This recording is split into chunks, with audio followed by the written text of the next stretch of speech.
You can't even afford McDonald's, Dad. Those words, spoken by my own daughter, cut deeper than any knife. For 30 years, I built an empire in silence. 47 McDonald's franchises across 3 states, all under a name my family never knew. I chose to live simply, to value purpose over recognition.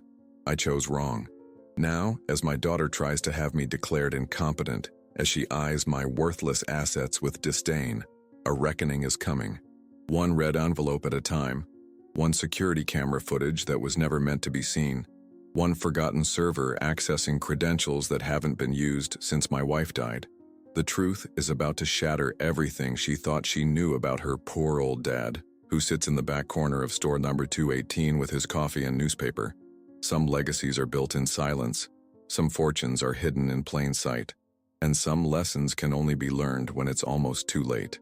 Follow my channel for more heartbreaking true stories that will make you question everything you thought you knew about the quiet people in your life. Like and comment where you're watching from.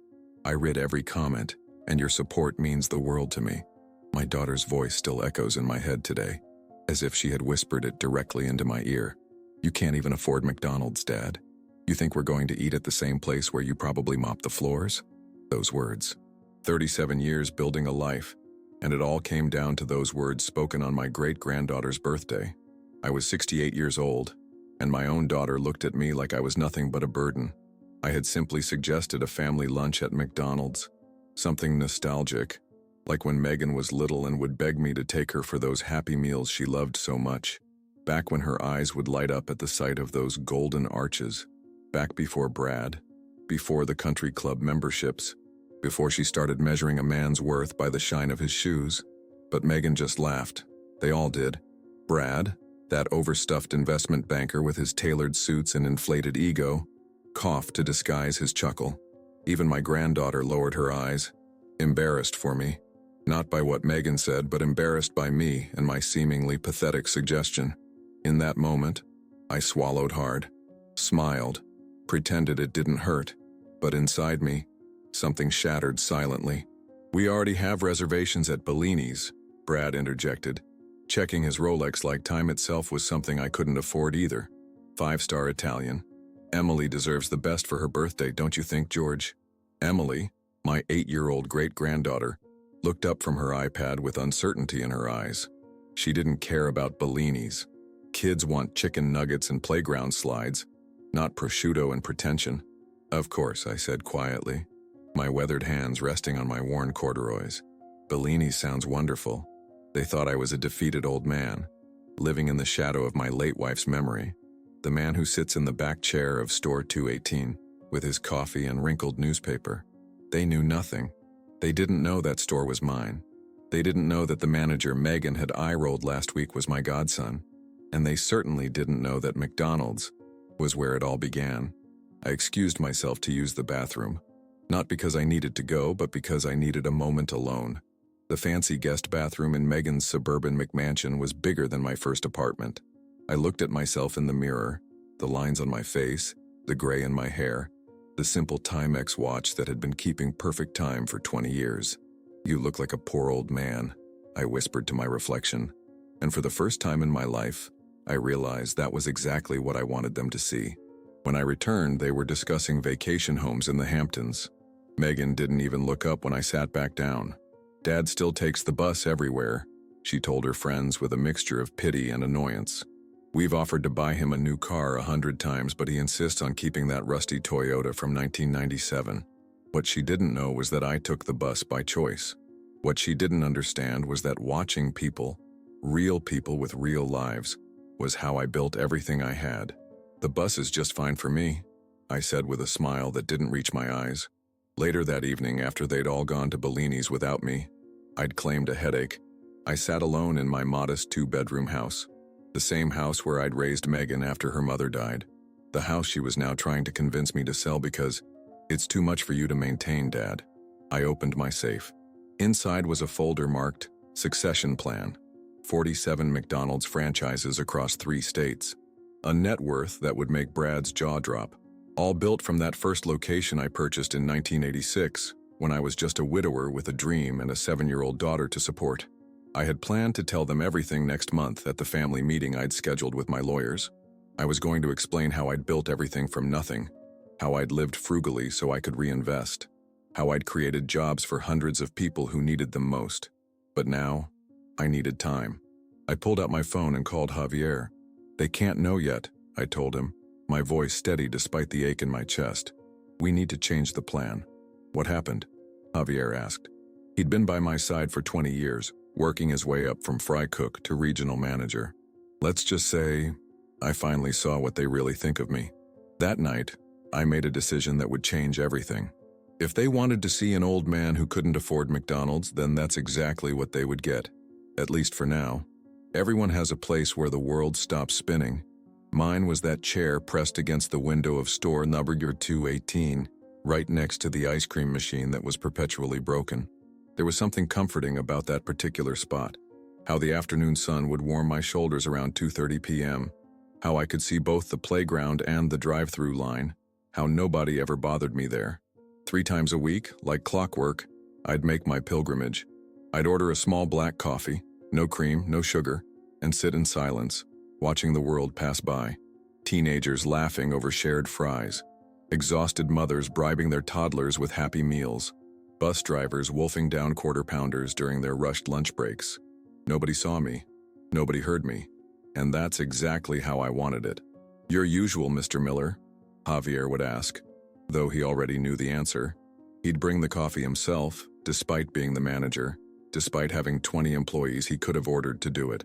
"Thank you, son," I'd reply, our little ritual unchanged for years. It was there, in that chair, that I first met Javier 15 years ago. He was just a confused kid back then, raised by a single mother who worked 3 jobs. He'd been caught stealing ketchup packets to make soup at home. Instead of calling the police, I sat him down and asked him what he really wanted.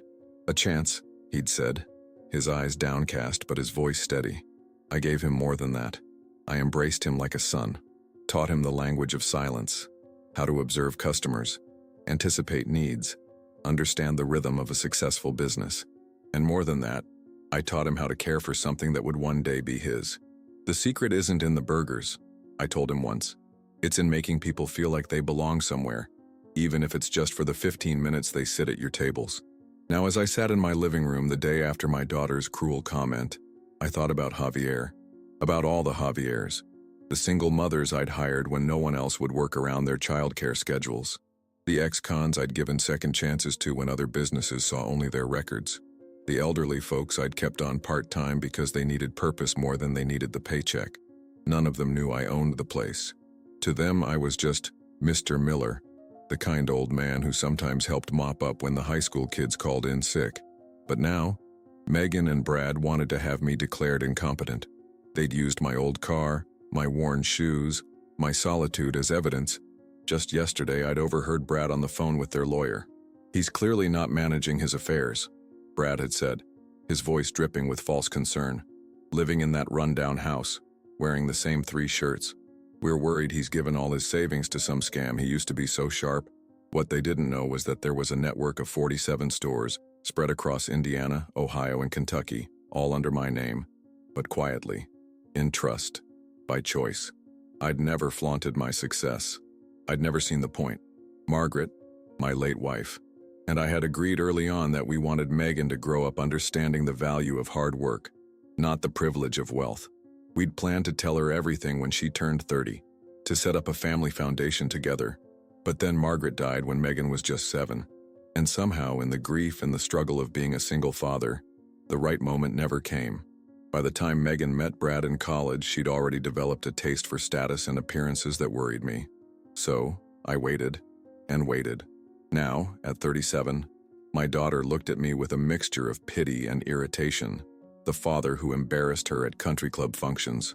The grandfather who gave practical gifts instead of expensive ones. The great-grandfather who suggested McDonald's for a birthday celebration. I picked up the phone and dialed Javier's number again. "I need you to come over," I said. "Bring the contingency files." An hour later, Javier sat across from me at my kitchen table, a folder between us. "Are you sure about this?" he asked, his brow furrowed with concern. "You've worked your whole life building this. They're your family." I thought about Megan's laugh when I suggested McDonald's. about Brad's dismissive glance at my Timex, about my granddaughter's embarrassment. Family isn't always blood, I said quietly, thinking of all the Christmas dinners I'd spent with Javier and the other managers when Megan was too busy to drive home. "What's your plan?" Javier asked. I smiled for the first time since yesterday's humiliation. They think I'm a senile old man who can't manage his affairs. Fine, let's show them exactly what they expect to see. Outside, through the kitchen window, I could see the golden arches of store number 218 glowing in the distance. My first location, my legacy, my true home. "It's time for Edward March to make his final arrangements," I said, referring to my birth name. The name on all the legal documents, the name Megan had forgotten years ago when she decided George Miller wasn't impressive enough for her new social circle. Javier nodded, understanding exactly what I meant. We spent the next 3 hours rewriting my will, my trust documents, my succession plan. Sometimes the greatest power lies in letting people believe exactly what they want to believe. The courthouse was colder than I expected that Tuesday morning. Maybe it was the air conditioning, cranked up to combat the July heat outside. Or maybe it was the chill I felt watching my own daughter walk in with a team of lawyers, her husband, and a man I recognized as Dr. Winters, a geriatric specialist from the upscale Lakeside Medical Group. I sat alone on the wooden bench, intentionally wearing my most threadbare sweater despite the summer heat. My attorney, Sandra Hayes, had suggested I dress better for the hearing, but I insisted on appearing exactly as Megan expected me to, a confused old man who couldn't take care of himself. "All rise," the bailiff called as Judge Harriet Klein entered the courtroom. I'd known Harriet for decades. Our children had gone to the same elementary school, back when she was just a public defender with ambition and a beat-up station wagon. Now she presided over the county probate court, her hair silvered and her eyes sharper than ever. She didn't acknowledge me specifically, but I noticed how her gaze lingered on me for a moment longer than necessary. The hearing was mercifully short. Megan had brought papers, medical assessments, and even financial records showing my concerning spending patterns, which was rich, considering I lived on less than a fifth of my actual income, investing the rest back into my businesses or my employees' pension funds. "As you can see, Your Honor," Brad said, standing up uninvited to address the court, "this gentleman has been making increasingly erratic decisions. Just last month, he donated $5,000 to a local youth shelter without consulting anyone." I almost smiled at that one. The shelter had been started by one of my former employees, a young woman who'd once lived there herself. $5,000 was nothing compared to what I normally gave them, but I'd made sure this particular donation was traceable. Dr. Winters testified next, speaking about our one and only meeting, a 15-minute consultation that Megan had scheduled without telling me the real purpose. "In my professional opinion," he said, adjusting his glasses, "Mr. Miller displays signs of cognitive decline consistent with early-stage dementia." Brad nodded solemnly, his arms crossed over his chest like a disappointed father. He kept glancing at his watch, probably had a golf game scheduled for the afternoon. But nothing hurt more than when Megan took the stand. She wore a cream-colored blouse that I recognized. I'd given it to her for Christmas 3 years ago, one of the few gifts she hadn't returned or forgotten at my house. "Can you describe your father's recent behavior?" her attorney asked. Megan dabbed at her eyes with a tissue, though I noticed they remained perfectly dry. "It's been heartbreaking to watch," she said, her voice thick with manufactured emotion. "He forgets appointments. He wears the same clothes for days. Last month I found expired food in his refrigerator. All deliberate choices I'd made to build the narrative they wanted to see." "And what about his financial decisions?" the attorney prompted. "He's always been frugal," Megan said, making it sound like a disease. "But lately it's concerning. He's giving away money to people he barely knows. He refuses to sell his house even though it's falling apart. And when I suggested he might be happier in assisted living, he became," she paused dramatically, "agitated." I kept my face carefully blank, though inside I was remembering a very different version of that conversation. How she'd brought real estate listings to Sunday dinner. How she'd already picked out a facility an hour away from my home, my community, my McDonald'S store 218. But the moment that truly broke something inside me was when her attorney asked about my relationship with my great-granddaughter. "Does the subject spend time with other family members?" Megan shook her head sadly. "He barely knows Emily. And when he does see her, he just sits there quietly. He can't engage with her." "Last week," she added, lowering her voice as if sharing something shameful. This gentleman suggested taking her to McDonald's for her birthday, a fast food restaurant, for an 8-year-old's special day. Not my father, not Dad, just this gentleman. In that moment, I realized Megan had already erased me from her life. I was no longer her father. I was an inconvenience, a problem to be managed, an old man whose only value lay in whatever assets they could extract from me. I had already made my decision. I wouldn't fight. I wouldn't yell. I would just observe. I signed what they asked. I agreed to the court-appointed financial guardian, a nephew of Brad's, conveniently enough. I nodded when the judge spoke to me directly, playing the role of the confused elderly man they all believed me to be. When it was over, I called Javier from a payphone outside the courthouse. I knew Megan would be tracking my cell phone, another precaution she'd insisted on. "It's done," I said quietly. "They got what they wanted." "Are you sure about this, Mr. Miller?" Javier asked, concern evident in his voice. "If they think I'm invisible?" I watched Megan and Brad exit the courthouse, not even looking in my direction as they hurried to their luxury SUV, then let them see me disappear completely. That night, while sitting on my porch swing, the same swing where I'd taught Megan to read, where I'd comforted her after nightmares, where I'd helped her practice for school plays, I pulled an old napkin from my wallet. On it, my wife Margaret had written her last note to me before cancer took her too soon.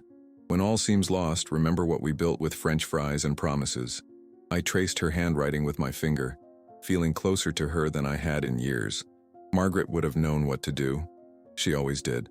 Tomorrow I would begin the process of becoming truly invisible, not just to Megan and Brad, but to everyone who thought they knew George Miller. It was time for Edward March to reclaim his legacy. The morning after the hearing dawned with a clarity I hadn't felt in years. For the first time since Margaret's death, I felt her presence guiding me, as if she were sitting right beside me at the kitchen table, her hand on mine as I carefully packed the wooden box. It was an old cigar box that had belonged to my father, hand-carved cedar with brass hinges that creaked slightly when opened. Margaret had always kept it on her nightstand, filled with little mementos of our life together. Movie ticket stubs, a pressed daisy from our first date, Emily's hospital bracelet from when she was born. Now it would serve a different purpose. Inside, I placed 3 items with deliberate care. First, an anonymously signed partnership contract from 1991, the year I expanded from 1 McDonald's franchise to 3, using money I'd saved from working double shifts. The document bore 2 signatures, mine as Edward March and Margaret's, her final gift to me before cancer took her, setting up the holding company that would eventually own all 47 restaurants. Second, a handwritten note on McDonald's stationery that read, "When pride speaks louder than love, no inheritance is worth it." I'd written it that morning, my hand shaking not from age but from the weight of what I was about to do. Finally, a small golden key. Not just any key, but the original key to store number 218, my first restaurant, the cornerstone of everything I'd built. The key no longer worked. The locks had been changed dozens of times over the decades, but its symbolism remained powerful. It was the key to understanding who I really was if anyone had cared enough to ask. I closed the box, tied it with twine, and drove to the offices of Harrington and Walsh, the law firm that represented Megan. I'd specifically chosen to deliver it during lunch hour, when I knew Megan would be having her standing Tuesday lunch date with her country club friends. "This is for Ms. Miller," I told the receptionist, a young woman with kind eyes who offered me a genuine smile, something I hadn't received from Megan in years. "It's important she receives it personally." "Of course, sir," she said, accepting the box. "Would you like to wait? She should be back within the hour." I shook my head. "No need. Just make sure she gets it." As I turned to leave, the receptionist called after me. "Should I tell her who it's from?" I paused, my hand on the door. "Just tell her it's from her father. She'll know." But she never opened it. I learned this 3 days later when Javier and I met for coffee at a small diner 2 towns over, far from any of my restaurants, far from anywhere Megan or Brad might recognize me. She had her assistant call the office, Javier explained, stirring his coffee absently. "Said she didn't have time for whatever drama you're trying to create. They're scheduled to meet with the financial guardian on Friday to start the process of selling your house." I nodded, unsurprised, yet still feeling the sting of rejection. "And the box?" According to my contact at the firm, it's sitting in her lawyer's office, unopened. I should have felt angry. Perhaps I should have fought harder against the guardianship, revealed my assets, shown everyone who I really was. But all I felt was a profound sadness. Not for myself, but for Megan. For all she'd never know. For the relationship we'd never have. "What's the next step?" Javier asked, his loyalty unwavering even as my own daughter dismissed me. "Take me to store 17, I said quietly. "I want to see what you've been doing with the reorganization." Store number 17 was special. It was the first location I'd purchased after Margaret died. Located in a struggling neighborhood on the edge of Indianapolis, it had been on the verge of closing when I acquired it. The previous owner had let it fall into disrepair, had treated the employees poorly. Within 6 months, I'd turned it around, making it not just profitable but a community cornerstone. Javier drove us there in his modest Honda, another man who understood that wealth wasn't something you flaunted, but something you used wisely. As we pulled into the parking lot, I noticed the fresh paint, the well-maintained playground, the line of customers that stretched to the door even at 3 p.m. on a Wednesday. Inside, the walls told our story. Photos of every manager who'd ever worked there, the Employee of the Month plaques, the Community Service Awards. In the back hallway, protected by glass, hung the first uniform, preserved exactly as it had been when we reopened the store. "Come see this," Javier said, leading me to the manager's office. Inside, a young woman sat behind the desk, Lucia, who'd started as a cashier 5 years ago while putting herself through community college. Now she managed one of our busiest locations, mentoring others just as I'd once mentored Javier. "Mr. Miller," she exclaimed, jumping up to hug me. "Javier didn't tell me you were coming." "It was a spontaneous visit," I said, returning her embrace. "How are things going with the new training program?" For the next hour, I lost myself in the details of the business, the schedule adjustments, the equipment upgrades, the community initiatives. This was my real legacy. Not the money, not the properties, but the people whose lives had been touched, who'd found opportunity where others had only seen minimum wage jobs. As we were leaving, Lucia handed me a small package. The regional managers pitched in. "We know it's a little early, but happy birthday, Mr. Miller." Inside was a framed photo of all 47 store managers, standing in front of their respective restaurants, each holding a letter that together spelled out, "Thank you for believing in us." This is... I struggled to find words, my throat tight with emotion. This is everything. Driving back, Javier was quiet for a long time before finally saying, "They're your real family, you know. All of them. They know exactly who you are." I nodded, the framed photo carefully placed on my lap. "It's all ours," I said softly. "Everything we built together. But no one knows," Javier replied. "Outside our circle, no one knows what you've created." I smiled, thinking of the unopened box sitting in a lawyer's office. Because everything built with heart doesn't need a showcase. It was true. The empire I'd built had never been about recognition. It had been about creating something that would outlast me, something that provided opportunity and stability for others, something Margaret would have been proud of. And if Megan never understood that, well, that was her loss, not mine. It was a crisp January morning when everything began to shift. The kind of cold that seeps into your bones, the type of morning when McDonald's coffee sales triple, and the dining areas fill with people seeking warmth as much as food. I was sitting in my usual spot at store number 218, watching the snow fall in fat, lazy flakes, when Javier approached with an unusual tension in his shoulders. "Mr. Miller," he said quietly, sliding into the seat across from me. "Something's happened." He placed his tablet on the table between us, his fingers tapping nervously against the screen protector. "A video started circulating among the franchise managers last night. I think you should see it."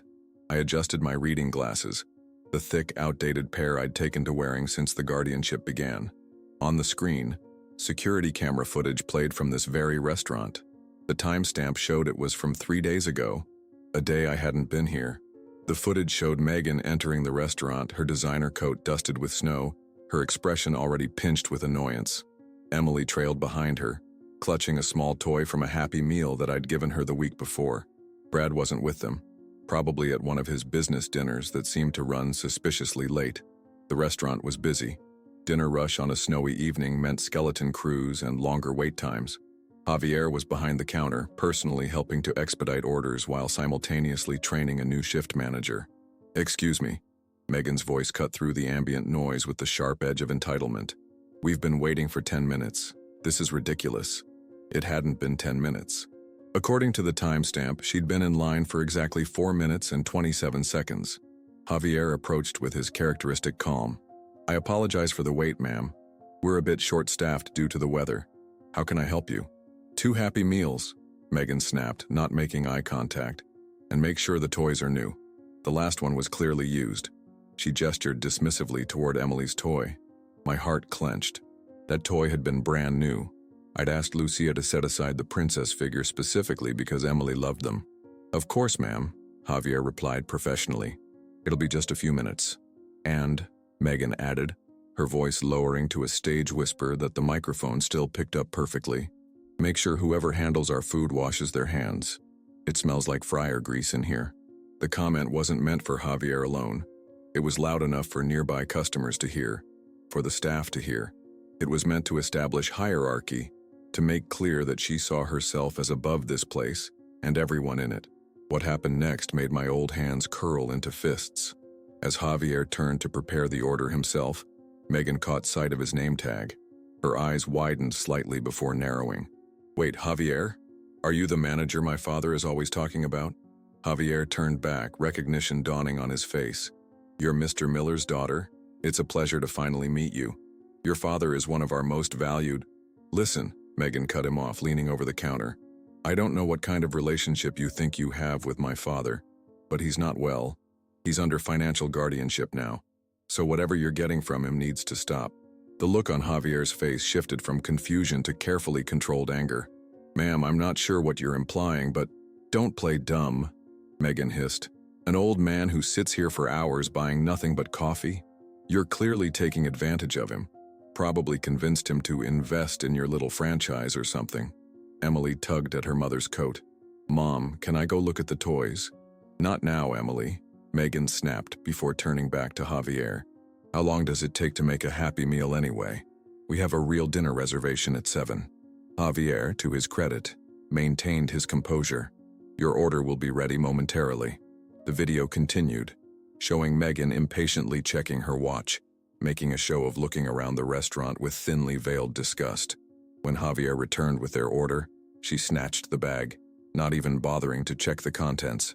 "Keep the change," she said, dropping exact change on the counter. "Maybe use it to buy some deodorant.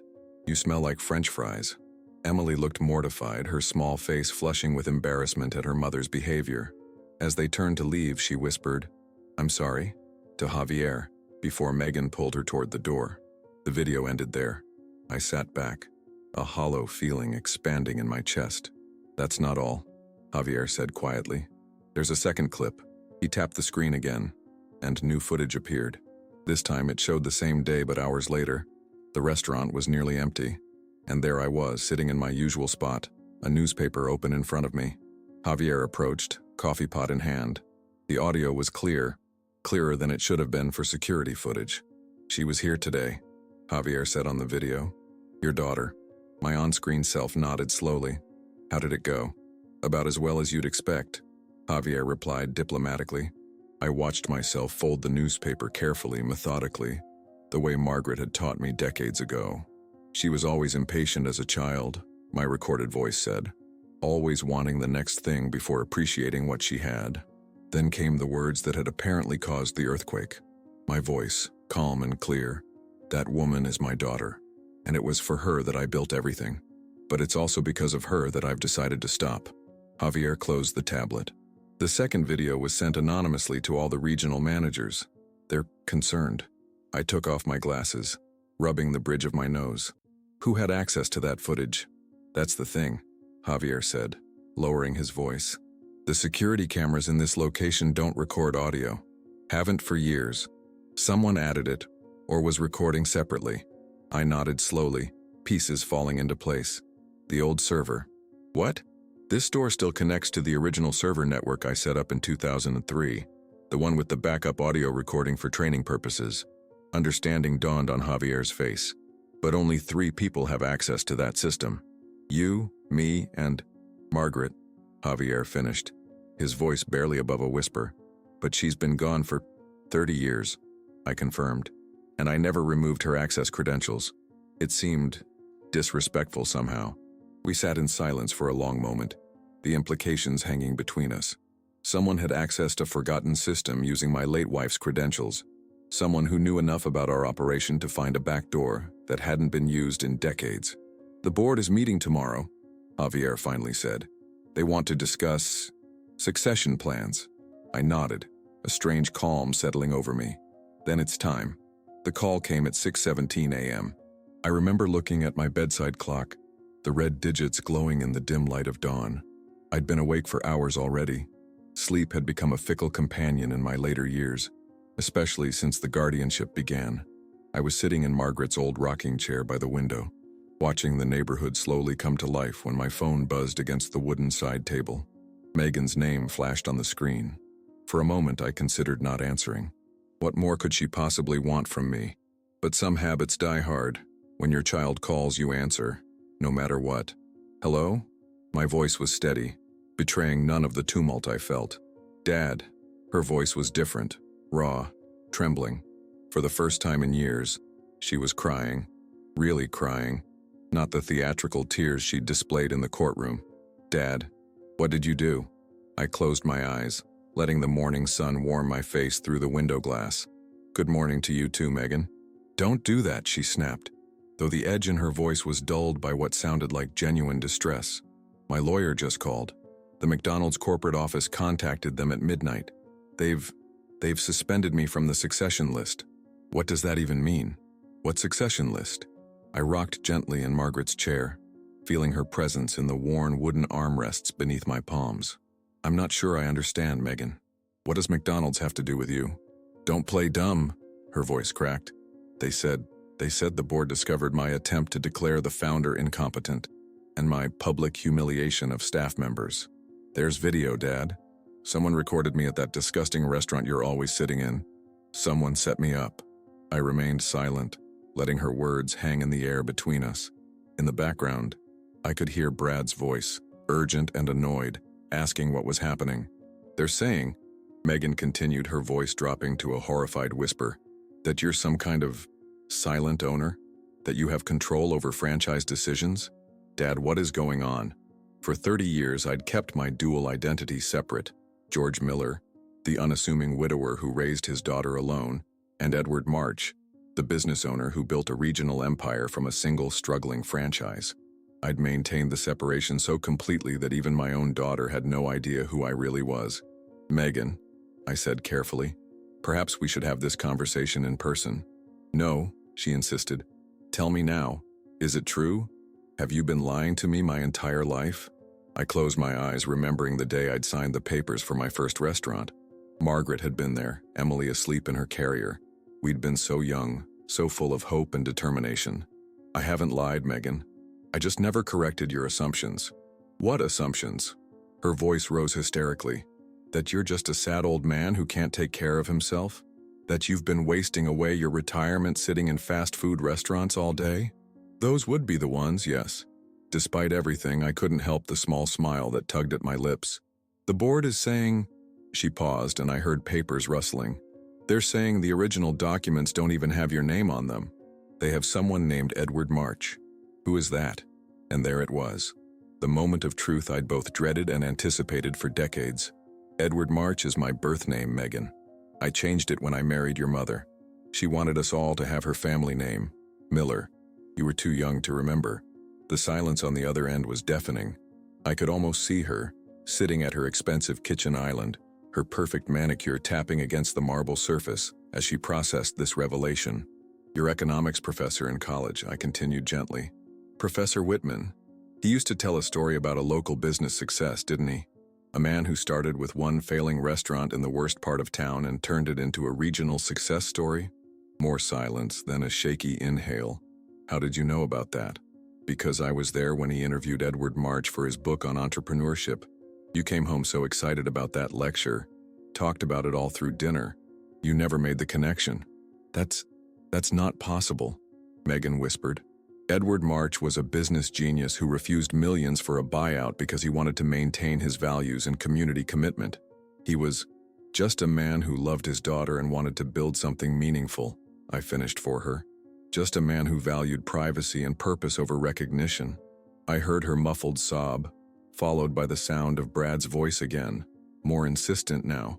"This is ridiculous," he was saying. "Give me the phone." "No," Megan replied, her voice suddenly stronger. "Brad, stop it. I need to understand this." There was a scuffling sound, then Brad's voice came through clearly. "Listen here, George. I don't know what kind of game you're playing, but we have legal guardianship now. Whatever assets you've been hiding, they're subject to our oversight. We'll be contacting our attorney immediately." "Actually," I interrupted calmly, "you don't have guardianship over Edward March's assets. You have guardianship over George Miller, a man with a modest pension, a paid-off house, and a 15-year-old Toyota. Edward March's holdings are protected by a series of trusts established decades ago." Brad's sharp intake of breath gave me more satisfaction than I cared to admit. "You can't do this," he hissed. "It's fraud." "It's perfectly legal," I replied, "as my attorneys will be happy to explain to yours. Now may I please speak with my daughter again?" More rustling, then Megan's voice returned, quieter now. "Dad, how many restaurants?" I looked at the framed photo on my mantel. Margaret on opening day of our first location, her smile radiant despite the exhaustion of having worked 18 hours straight to get everything ready. 47, I answered softly. "Across 3 states. And you never told me. All these years, I tried, Megan, many times. The box you refused to open at your lawyer's office, it contained the original partnership agreement, the succession plans, everything. But why keep it secret? Why let everyone think you were just a nobody?" I finished. "Because what mattered wasn't what people thought of me. What mattered was what I could build, what I could provide, for you, for our employees, for their families." Outside my window, the sun had fully risen now, casting long shadows across my small, neat lawn. The lawn that Brad had declared I couldn't possibly maintain myself anymore. "The board meeting is tomorrow," I said quietly. "They'll be voting on the new succession plan, the one that no longer includes you." Her sharp gasp cut through the line. "Dad, you can't—" "It wasn't my decision, Megan. When you tried to have me declared incompetent, when you publicly humiliated one of our managers, the board took notice. They vote on succession changes, not me." "I didn't know," she whispered. "How could I have known?" The simple answer, the one that would have hurt her most, was that she could have known if she'd ever truly seen me, if she'd asked questions instead of making assumptions, if she'd valued who I was rather than what I represented to her. But I couldn't bring myself to twist the knife, not when I could hear genuine pain in her voice for the first time in years. "Perhaps," I said gently, "it's time we really talk, not as George Miller and his disappointed daughter, but as who we truly are." Emily's birthday dawned bright and clear, the kind of spring morning that reminds you life goes on regardless of human drama. I had been invited to the celebration, not by Megan or Brad, but by Emily herself, who'd called me from her mother's phone when they weren't paying attention. "Grandpa," she'd whispered, "Mom's planning a big party at the country club for my birthday. She didn't want to invite you because of the situation, but I want you there. Please come." How could I refuse? So there I was, standing outside the Lakeside Country Club, clutching a small red envelope in my weathered hands. I dressed simply but neatly, pressed khakis, a blue button-down shirt, and the tie Margaret had given me on our last anniversary together. Not the shabby sweaters and threadbare pants I'd adopted since the guardianship began, but not Brad's idea of appropriate attire either.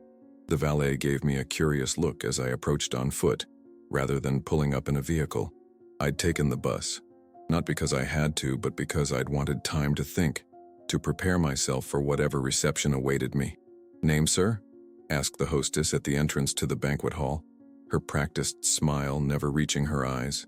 "George Miller. I'm Emily's great-grandfather." Her eyes widened slightly as she consulted her tablet. "Oh, Mr. Miller, yes, you've been added to the list. Please follow me." The banquet hall was decorated in pink and gold, Emily's favorite colors. A professional photographer circulated among the guests, capturing posed shots of smiling children and their impeccably dressed parents. A 3-tiered cake stood on a table near the back, surrounded by a mountain of elaborately wrapped presents. I spotted Emily immediately. She was wearing a pink dress with a sparkly tiara, surrounded by a group of friends.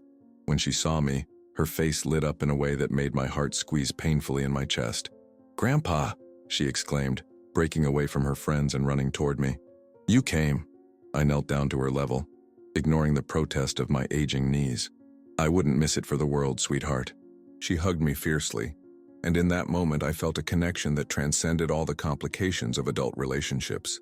Children see the truth of you in ways adults cannot, or will not. "I brought you something," I said, holding out the red envelope. Emily's eyes widened with delight. "Is it part of the tradition?"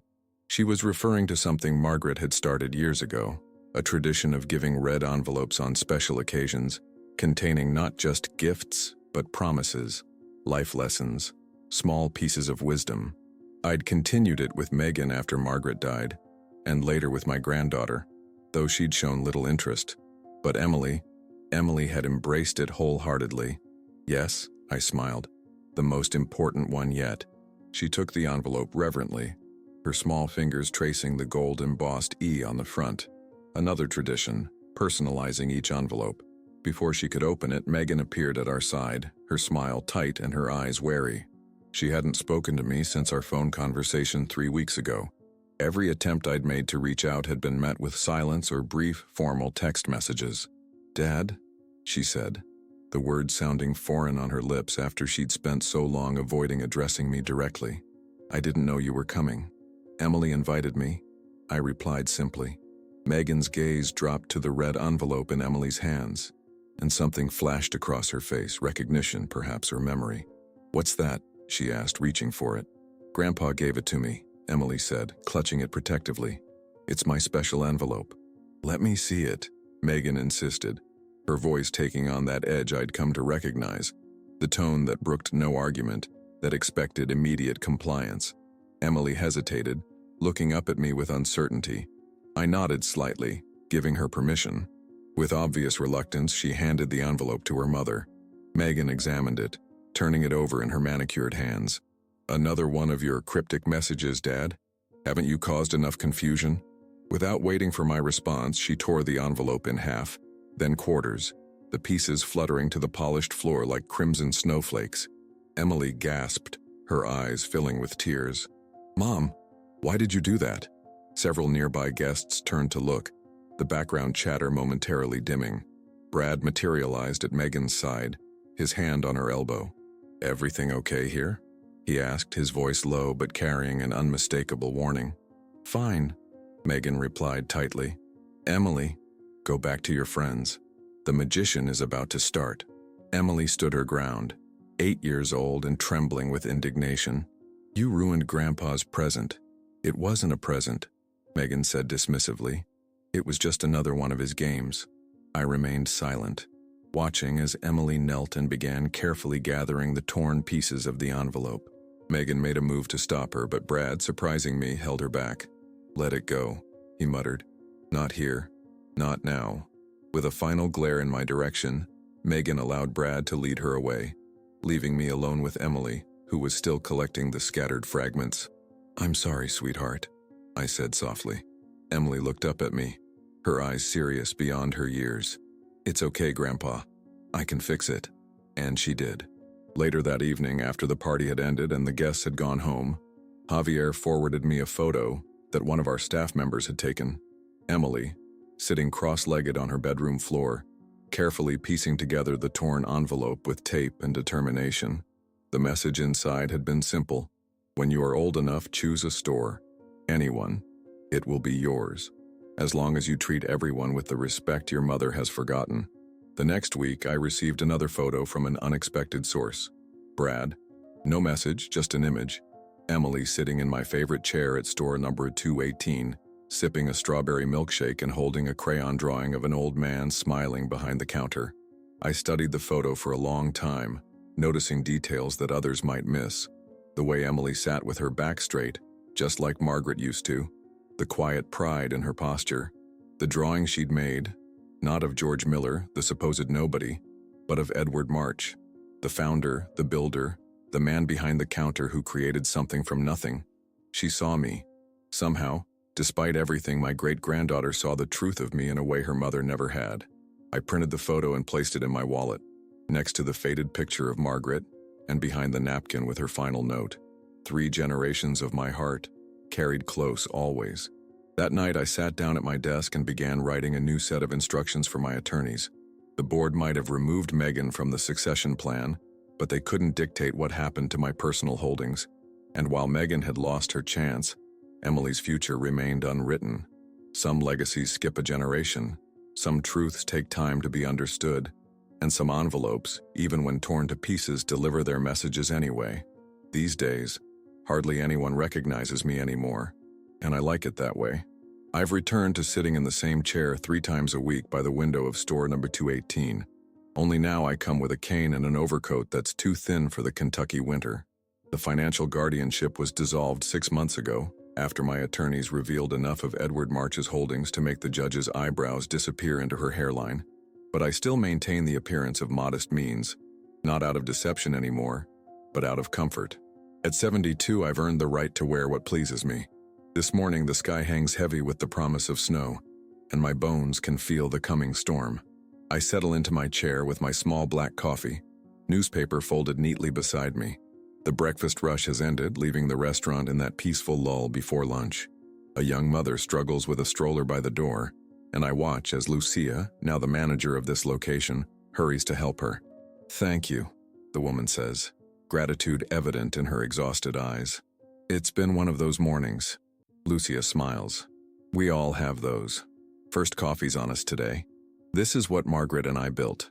Not just restaurants, but places where small kindnesses matter, where a free coffee can change the trajectory of someone's day. My phone buzzes in my pocket. A text from Javier. "Board meeting in an hour. Still sure about this?" I type back slowly, my fingers stiff with arthritis. "Absolutely." Today marks my official retirement as the silent owner of 47 McDonald's franchises across Indiana, Ohio, and Kentucky. The paperwork has been prepared, the succession plan finalized. Not the one the board originally approved, with Megan at the helm, but a new vision entirely. Megan hasn't spoken to me since Emily's birthday 6 months ago. She told mutual friends that she lost everything because of a spiteful old man. The country club membership was the first to go, followed by the summer house on Lake Michigan. Brad's investment firm struggled after losing the connections that came with Megan's perceived future inheritance. Last I heard, they were downsizing to a merely enormous house in a slightly less prestigious neighborhood. What Megan doesn't understand, may never understand, is that the only thing she truly lost was the chance to hear my story, to know her father, to be part of something built with heart rather than ambition. Store number 218 remains steady, but some days it feels empty, not for lack of customers. The place is busier than ever since Lucia implemented her community outreach programs. Free coffee for teachers every morning, monthly reading events for neighborhood children, job training partnerships with the local high school. No, it feels empty because Margaret isn't here anymore, sitting across the table from me. My wife, my partner, my compass. The woman who believed in Edward March when he was just a grieving widower with a 7-year-old daughter and a dream. Sometimes I swear I can still see her, in the way the afternoon light hits the corner booth where we used to sit planning our future, or in the reflection of the window when the restaurant is quiet. She would have been proud of what we built. Maybe not of how things turned out with Megan, but of the legacy that continues beyond our family bloodline. Perhaps Margaret knew all along that it would be this way. After all, she was the one who wrote on that final note. Some heirs are born of blood, others of silence. The note I keep in my wallet, next to the worn photo of her laughing outside our first restaurant on opening day, her arm around a young Megan who was more interested in the playground than the moment being captured. My reverie is interrupted by the cheerful ring of the door chime. I look up to see Emily bursting in, her school backpack bouncing against her small frame, her face flushed with cold and excitement. "Grandpa," she calls, waving frantically as if I might somehow miss her entrance. Behind her, more surprising, is Brad, looking somewhat diminished in a coat that isn't quite as expensive as his former wardrobe, but still carrying himself with the confidence of a man accustomed to taking up space. "Hello, sweetheart." I say as Emily throws herself into my arms with the unrestrained affection only children can offer. What brings you here on a school day? Dad said I could come to your special meeting, she exclaims, pulling back to look at me with Margaret's eyes. The same warm brown, the same spark of intelligence and curiosity. I glance up at Brad, who shifts uncomfortably under my gaze. Megan doesn't know, he says quietly. But I thought Emily should be there. For this? An olive branch, perhaps. Or simply the recognition that some things are more important than pride. We should get going, Brad continues, checking his watch. A simpler timepiece than the Rolex he once flaunted. The lawyers said 1 o'clock sharp. As I gather my newspaper and adjust my scarf, Emily slips her small hand into mine. Mom says you gave everything away, she says, her voice small but clear. She says you're crazy. I squeeze her hand gently. What do you think? She considers this with the seriousness only an 8-year-old can muster. I think you gave everything to the right people, out of the mouths of babes. The board meeting is brief and formal. The lawyers present the final structure. The 47 stores divided among the managers who have dedicated their lives to building and maintaining them. Javier receiving store number 218 and the position of regional director. A trust established for employee education, healthcare supplements and emergency assistance, and a single share, 1% of the entire operation, placed in trust for Emily, to be managed by neither Megan nor Brad, but by a council of the senior managers until her 25th birthday. As we leave the corporate offices, snow begins to fall, fat, lazy flakes that melt on Emily's outstretched tongue as she dances ahead of us on the sidewalk. Why? Brad asks suddenly, his voice low so Emily can't hear. Why give it all away? Why not just leave it to her? He gestures toward Emily. I watch my great-granddaughter twirling in the snow, her face tilted toward the sky, and I think of Margaret, of the promise we made when we started with nothing but determination and love. Because wealth without purpose is just money, I reply, and I wanted her to inherit more than that. Brad is silent for a long moment, watching Emily with an expression I can't quite read. Megan won't understand, he finally says. No, I agree. She probably won't. But Emily might, he adds, surprising me. Someday. As we walk back towards store number 218, now Javier's store in name as well as spirit, I feel lighter than I have in years. The weight of secrecy, of dual identities, of unspoken truths has finally lifted. Inside, the afternoon crowd is building. The smell of fries and coffee mingles in the warm air. Lucia waves from behind the counter, and 2 other managers I've mentored over the years are waiting near my usual table. A small celebration, they'd insisted. A proper send-off. Grandpa, Emily says, tugging at my sleeve as we approach the table. Will you still come here? Even though it's not yours anymore? I look around at the restaurant, at the people who have become my true family, at the legacy that will continue without my name attached to it, at the community we've built one small kindness at a time. Of course, I tell her, settling into my chair by the window, this will always be home. Because some things, the most important things, can never really be owned. They can only be built, nurtured, and passed on with love. Sometimes the quietest people have built the most extraordinary lives. In a world obsessed with flaunting success, there's profound power in choosing to live simply, in valuing purpose over recognition. George Miller, or should I say Edward March, understood that true legacy isn't measured in dollars or status, but in the lives you touch along the way. His story reminds us that we often judge people based on appearances, missing the depth of character hidden beneath worn sweaters and old watches. What would you do if your own family failed to see your true worth? Would you reveal everything at once, or would you, like our protagonist, let the truth unfold naturally, allowing people to face the consequences of their assumptions? Perhaps the most painful lesson is that we sometimes lose people not to death, but to the barriers they build with their own pride and judgment. Yet as George discovered, legacy doesn't always follow bloodlines. Sometimes it finds its way to those who truly understand what matters. Kindness, respect, and seeing people for who they truly are. If this story touched your heart, please take a moment to like, share, and subscribe to the channel. Your support allows us to continue bringing these powerful human stories to light. Comment below with your thoughts. Would you have forgiven Megan, or would you have made the same choices George did? Remember, the most important inheritance we leave behind isn't what's in our bank accounts, but what we've built in the hearts of others. Until next time, remember to look beyond appearances. The person serving your coffee might just own the entire chain.